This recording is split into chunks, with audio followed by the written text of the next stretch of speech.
Hello everyone, मैं विशाल महाजन स्वागत करता हूं आप सबका अनअकैडमी पे। सर क्लास 11th में नहीं पढ़ाई करी थी।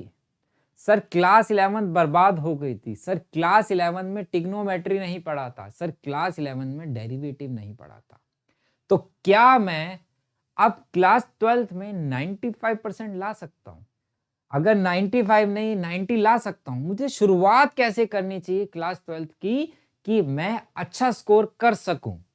तो सबसे पहले जितना भी स्कोर चाहिए आपको, इतना ही बोलूंगा कि आप सब कर सकते हैं। अगर क्लास 11 बर्बाद होगी तो बार बार उसके बारे में सोचने से कोई फायदा नहीं होने वाला। और 12th में अच्छे मार्क्स चाहिए तो सबसे पहले मुझे यह पता होना चाहिए कि मेरा सिलेबस क्या है। सिलेबस में इस बार क्या पढ़ने वाला हूं, ऐसा कौन सा टॉपिक है जो 11th और 12th में कॉमन है, जहां 11th में था थोड़ा सा 12th में काम आने वाला है। ये सारी बातें जानना बहुत जरूरी है। यहाँ पे मैंने सीबीएसई की मार्किंग स्कीम खोली है जो 2022-23 की थी। कोई बोलेगा सर ये तो 22-23 की थी।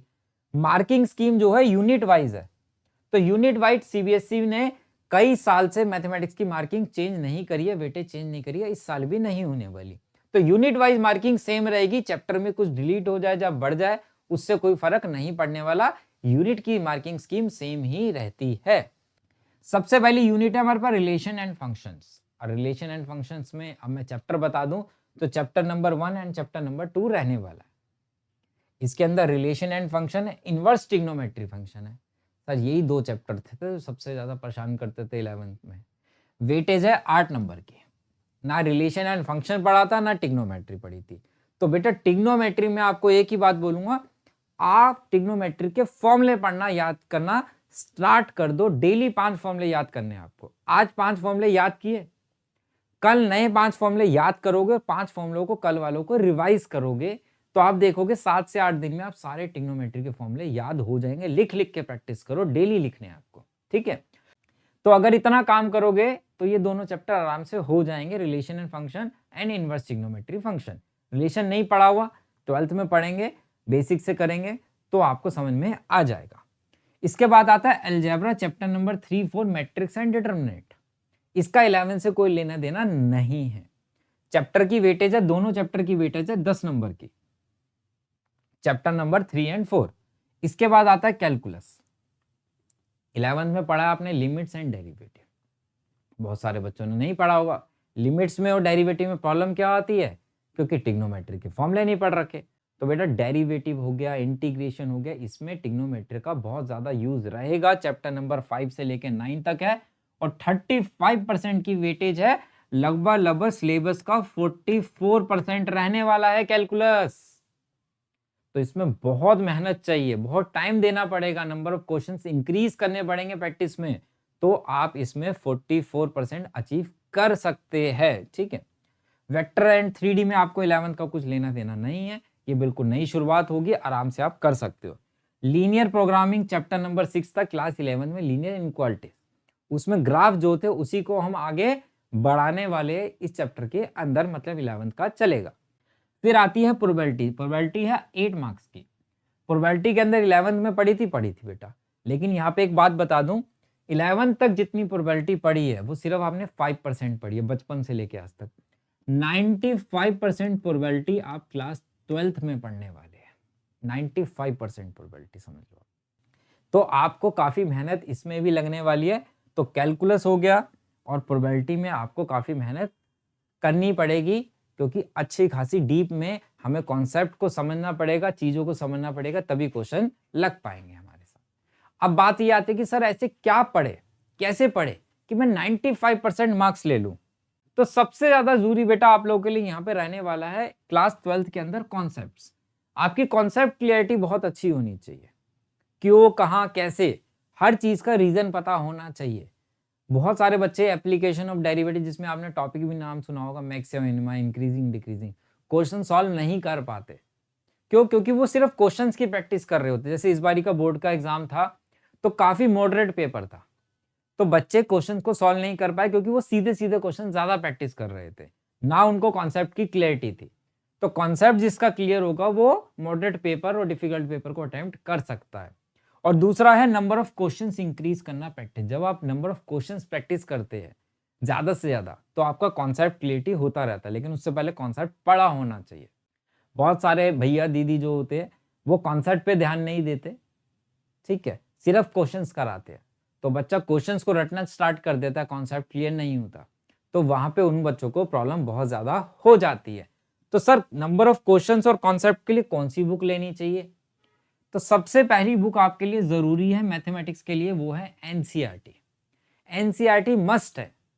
दूसरा क्वेश्चन बच्चे के दिमाग में ये आता है कि सर पेपर एनसीईआरटी से ही आता है, मेरा जवाब होता है नो, नहीं आता है, सारा नहीं आता है। जैसे मैंने बोला कॉन्सेप्शनल पेपर था तो सारा एनसीईआरटी से नहीं था, एनसीईआरटी बेस हो सकता है, टॉपिक वही रहेंगे, इंक्रीजिंग डिक्रीजिंग है तो भैया उसमें भी इंक्रीजिंग डिक्रीजिंग का क्वेश्चन था, मैक्सिमम मिनिमम है तो उसमें मैक्सिमम मिनिमम का क्वेश्चन था, लेकिन टॉपिक तो सेम है, लेकिन उसमें गहराई है उस क्वेश्चन के अंदर, तो उसके लिए आपको कॉन्सेप्ट क्लियरिटी होना बहुत जरूरी है। तो एनसीईआरटी हमें एक राह दिखाती है कि ये क्वेश्चंस या ये टॉपिक आपके सिलेबस में हैं।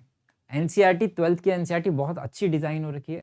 अगर हम डेरिवेटिव देखें, इंटीग्रेशन देखें, तो हर एक्सरसाइज में एक टाइप के क्वेश्चंस दे रखे हैं उन्होंने 10-12, जिससे बच्चे की प्रैक्टिस बहुत अच्छी होती है।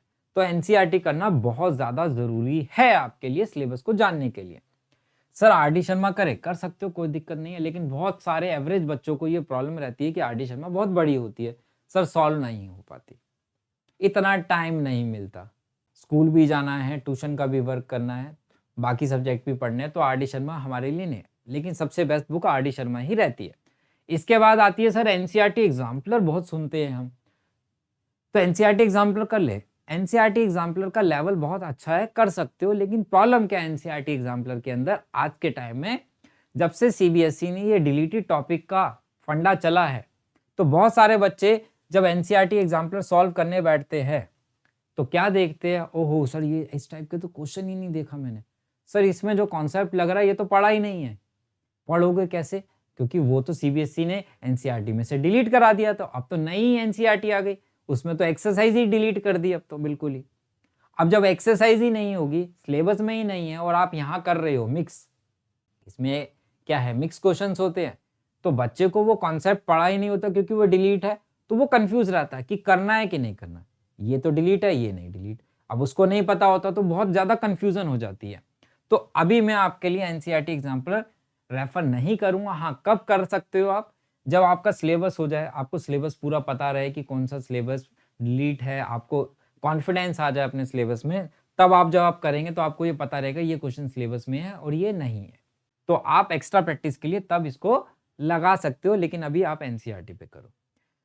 और सबसे बेस्ट रहता है एक लिमिटेड मटेरियल। लिमिटेड मटेरियल का मतलब होता है कि अच्छे क्वेश्चंस आपको एक ही जगह मिल जाए, और एक ही मटेरियल को अगर आप 3 बारी कर लेते हो, 3 मटेरियल को एक बारी करने से बेटर होता है एक मटेरियल को 3 बारी करना, और वो मटेरियल ऐसा होना चाहिए कि जो बेस्ट हो, जिसके अंदर प्रीवियस ईयर क्वेश्चंस भी मिल जाए आपको अच्छे, एनसीईआरटी के भी अच्छे क्वेश्चंस मिल जाए, एक्स्ट्रा क्वेश्चंस भी और एनसीईआरटी एग्जाम्पलर के भी अच्छे क्वेश्चन एक जगह मिल जाए मिक्स करके।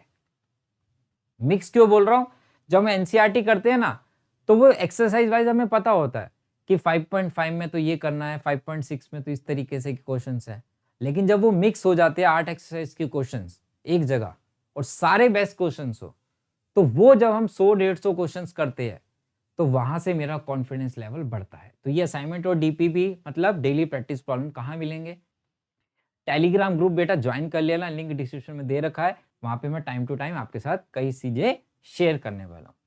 प्रीवियस ईयर क्वेश्चन साल के लास्ट में करेंगे, ठीक है, जब करने चाहिए आपको दिसंबर में, और लास्ट में करने चाहिए सैंपल। अगर आप ये करते हो तो आराम से 95% मार्क्स ला सकते हैं आप। और लास्ट बात ये है कि अगर आपको कोई भी प्रॉब्लम आ रही है इन चीजों के अंदर, तो हम लोग आपके लिए लेके आए इंडिया का बेस्ट बैच, जहां पे इंडिया के टॉप एजुकेटर्स आपको पढ़ा रहे हैं। मैं विशाल महाजन मैथमेटिक्स, भरत सर आपको केमिस्ट्री पढ़ा रहे हैं, शिप्रा मैम इंग्लिश पढ़ा रही है, विनोद सर आपको फिजिक्स पढ़ा रहे हैं, और ये अशोका बैच पीसीएम का सिर्फ और सिर्फ आपको मिल रहा है 4500 अप्रोक्सीमेट में। अगर कोड यूज करते हैं वीएम सर तो इस पे भी आपको डिस्काउंट मिल जाता है। और अगर आप पीसीएमबी के स्टूडेंट है, पांचों सब्जेक्ट के सब्सक्रिप्शन के बारे में बात करूं तो सिर्फ 5000 है।